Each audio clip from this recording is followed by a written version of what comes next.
We're here with another draft video, but today we're mixing it up a bit. We have our first NFL mock draft. This is mock draft 1.0. Now, understand these orders are going to change a lot as time goes on here as we get game results starting tonight. But as of now, on this Thursday, this is the current NFL draft order. So today, we're going to be putting together an NFL mock draft. I'm excited to see how much this changes as we go forward here because it will a ton. As I continue to watch these guys, my opinions are going to change. Maybe guys that I wasn't even considering are going to jump into this conversation. But this is kind of just an early baseline to get us rolling. So let's have some fun with it. We do have trades. I won't focus on every pick for time reasons, but if you want me to do one that's much longer, just let me know and we can do that as well. So with that said, let's jump right into it. Now, we are going to start off at the top and talk about the trade up that we have for Jets from 5 to 1. I think a lot of people kind of expect that this is a real possibility, and it's not a big surprise here. We're going to go Fernando Mendoza 1 to the Jets. I have them giving up their 18th pick. I don't think it really matters, but for this mock draft, it does matter.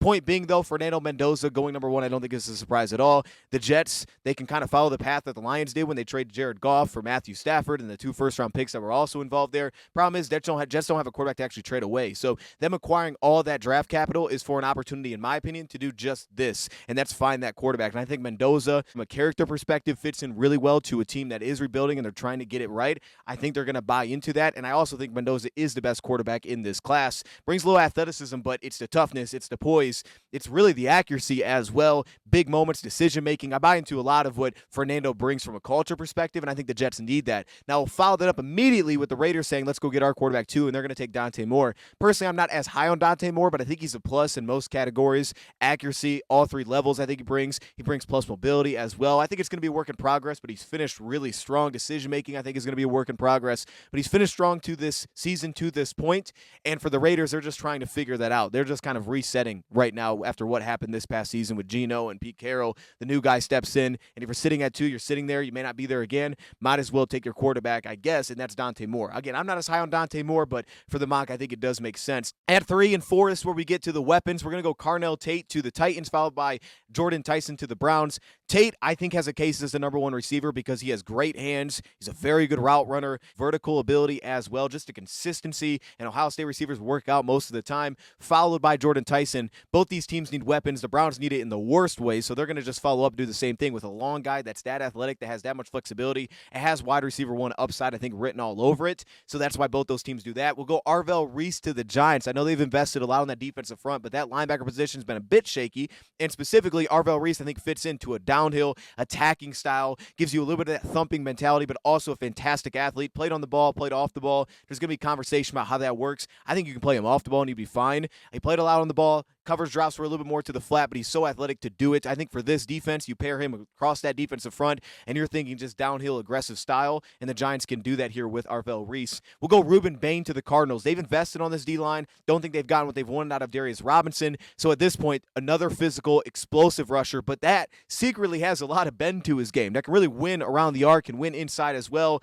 He has some plus body control. He gets on the ground a bit. I think there's going to be some question about his initial attack, but for the most part, Ruben Bain brings a really good package to the table. Could be the best defender in this year's draft. He's going to be super powerful, consistently at the point of attack. I like his motor. Now let's go Peter Woods to the Saints. Again, they're trying to figure it out. They just got to get younger, just in general. And that interior defensive line is kind of disgusting to look at, in my opinion. They found some pieces on the edge, right? Chase Young's done a pretty solid job for him for a while. Carl Granderson's held in. Maybe it's the end of the road for Cam Jordan. It makes sense that they're kind of looking there as well. But I think at this spot, get Peter Woods, get some flexibility up front, get a guy that's very dynamic upfield. He's a guy that I've been very high on for a while now. I think this makes a lot of sense. They drafted Brian Brzee too. That one probably wasn't the best pick, but go back to the Clemson side of things. Let's go Caleb Downs to the Commanders. I understand that, hey, Commanders had a rough season, but this would be a great consolation prize. To get him at 8 is kind of crazy, and him with a guy like Mike Sainer still in that secondary, I absolutely love that. They're going to take the football away. They're going to get 2 very versatile pieces. I think he fits in perfectly for Dan Quinn there.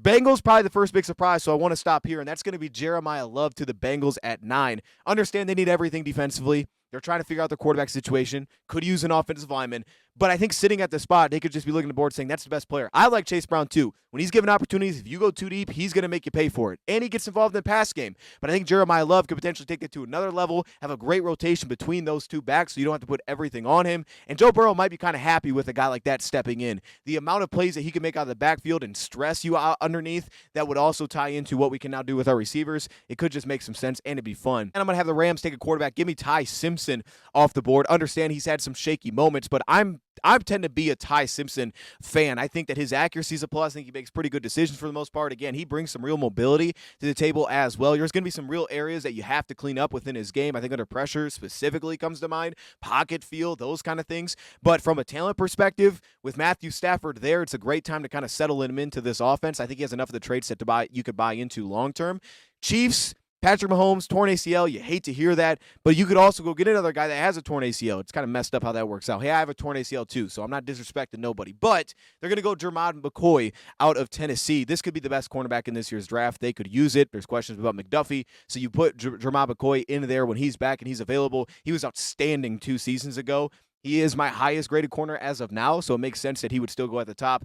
First, maybe surprise, Christian Miller, maybe not the first one, but one of the surprises, Christian Miller to the Vikings. They invested in an interior defensive line this offseason. I don't think they're getting everything they wanted out of that. They're a little bit older up front. I think Christian Miller fits their style. They moved off Harrison Phillips, kind of a hawking, hold the ground, hold the point of attack. You get Miller, he's going to get upfield, especially with some of those edge rushers they have there a little bit later as well. That's why I'm going to tie Miller in here. I think there's flexibility up front. I think he's an attacking defensive lineman, and I think that he could see his name rise a bit. We did a video on him. Spencer Fano to the Dolphins. Let's get the offensive line right. I still think that's the stage you're in. You could go weapon, but they're moving off to his offensive line. Keep building it because Jonas Salvanaya was not great this past year. You also have Patrick Paul you're believing in now. Let's get maybe the right tackle potentially here in Spencer Fano.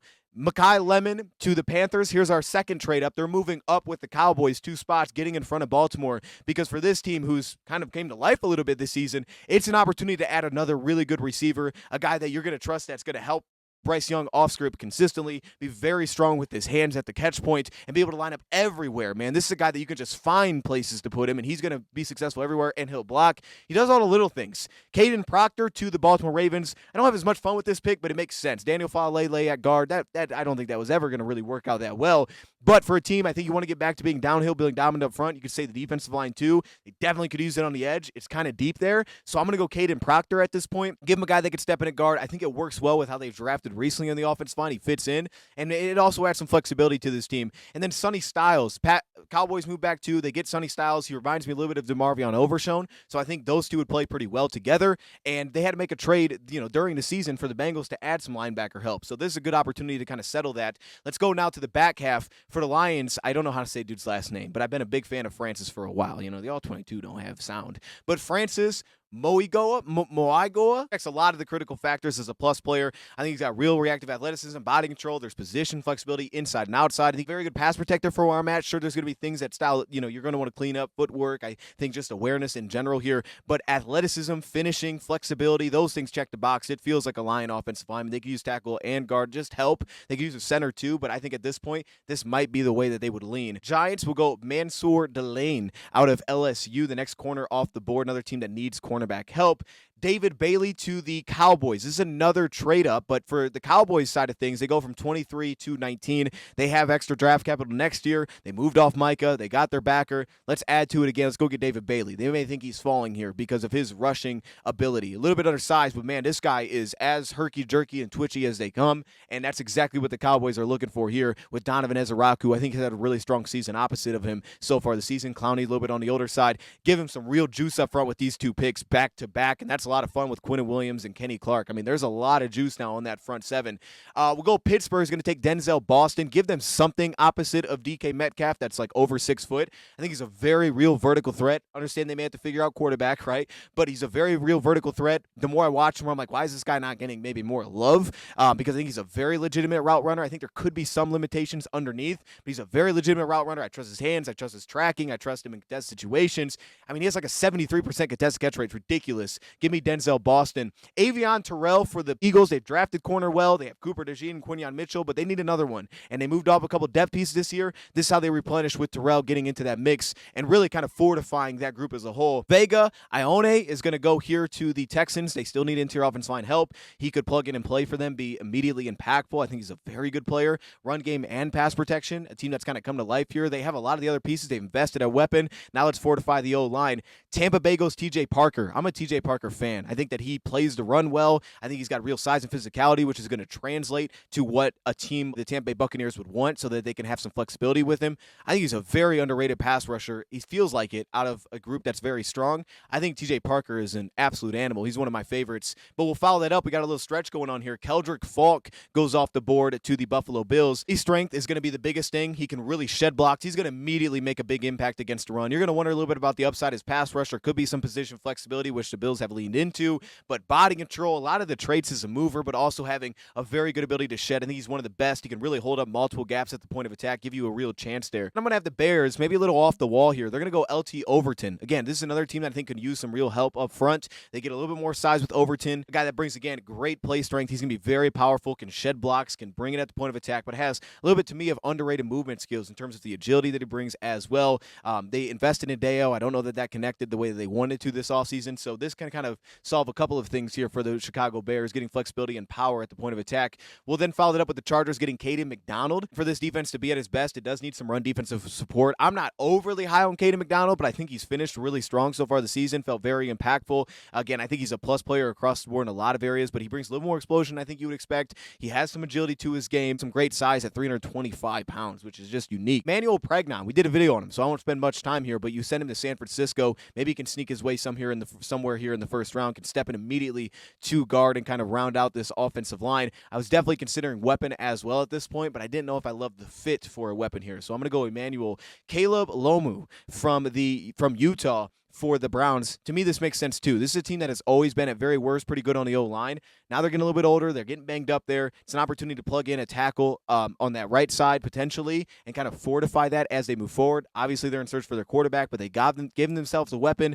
Now let's give ourselves some help up front, give ourselves some real depth as well. Caleb immediately brings an awareness to fit in immediately. He has that kind of football intelligence to his game. He's got the hand usage that can immediately be impactful as a tackle. I think he's got enough of the play strength to also work in there for Cleveland as well. A few picks I really do like. I'm going to take Mateo from Oregon, and we'll send him to New England. This is a team that has kind of just had some guys that are familiar with come back this season. Kayvon Chase, and I like Kayvon. And then also having Harold Landry, but this gives him a real dog up front. I think a well-rounded piece at that, right? Maybe not the most overly gifted athletically, but he's got some really good size to his game. I don't think he always looks as powerful as his size is listed at, but in terms of being able to be a good pass rusher, plus play strength, having really legitimate body control, a very smart player as well, consistent impact. I think that's immediately what the Patriots would get here, and he just feels like a guy that would fit into what they're trying to do. I love what Seattle gets here. Again, I don't know how to pronounce my guy's last name, Brandon Cease. I don't know how to pronounce his name. There's things that I wish were a little bit cleaner, like in off-man coverage specifically, or in zone as well, but athletically, he's as good as it gets. He's long, he's incredibly fast, his play speed is ridiculous, he transitions incredibly well, he closes in a hurry. I think you fit in well to that Seattle type of defense. He brings plus run support as well, so he's not going to shy away from hitting guys. I think that fits in really well. I think he could also be a much higher pick potentially than this as well. He recently declared for the draft. And we wrap it up with the LA Rams just adding another weapon, because why not? They got their quarterback. They're going to go KC Concepcion here from Texas A&M. Undersized receiver, but man, he creates a lot of separation. And I think his ability to get off the line with his hand usage, he's got some real agility, some real shake to his game. He could be slowed up a bit, but he can absolutely separate. And I think for this team, you want more consistency as a pass catcher, no doubt. But where this team has had guys like the Tutu Atwells and some of these smaller receivers that have kind of just found a role in this offense, it may not be immediately dominant for the Rams, but in time, I think this could fit really well with what they have. And to add another weapon like this, that you can put the ball in his hands and just be dangerous all the time, I think that's a problem with what they have on the outside. And then finally, we'll wrap it up with the Broncos going defensive line, getting a versatile piece, another big man that's very athletic in Caleb Banks here, maybe betting on some upside here, but pulling together that defensive front that really the defense has led the way for them. This kind of replenishes that for the Broncos. So that is my first NFL mock draft 1.0. Let me know your thoughts, man. Who's your team take? Did you like it? Did you not like it? We'll, of course, revisit this, do this again, and we'll get into more depth here. But for now, I wanted to keep it short and sweet just so I could get through the picks. So I appreciate y'all for watching. Let me know if you want to see another one, and I will see you guys in the next.